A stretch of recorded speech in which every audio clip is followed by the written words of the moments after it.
बचपन से हर सावन में मीरा अपने पापा के घर यानी मायके जरूर जाती थी।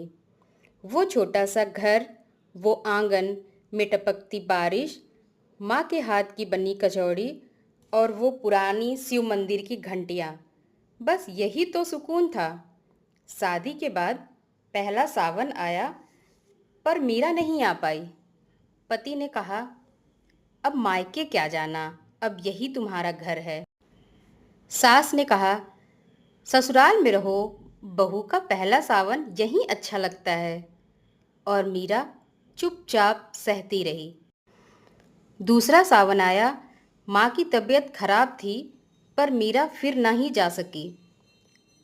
तीसरा सावन, मीरा माँ बन चुकी थी, लेकिन मन अब भी वहीं था, माँ के आंचल में। एक दिन मीरा बहुत थक गई समझौतों से, अकेलेपन से और अपनी मन की बात किसी से न कह पाने से। वो चुपचाप रात को उठी, मंदिर गई और शिव जी से बस यही कहा, भोलेनाथ, क्या सच में बेटियों का मायका सिर्फ शादी तक होता है?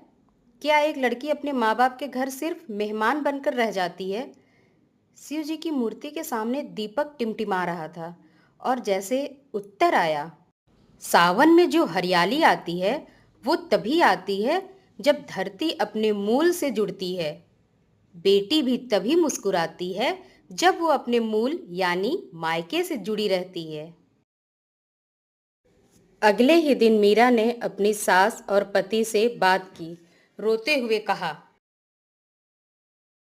मैं किसी से अलग नहीं होना चाहती, लेकिन सावन वो महीना है जब मैं सिर्फ एक बहू नहीं, एक बेटी बनना चाहती हूँ। शब्द नहीं, लेकिन आंसू बोल गए। माँ के आंगन में झूला झूलती मीरा फिर से मुस्कुराई और शिव जी मंद मंद मुस्कुरा रहे थे, क्योंकि सावन की हरियाली लौट आई थी एक बेटी के चेहरे पर। भावनात्मक संदेश।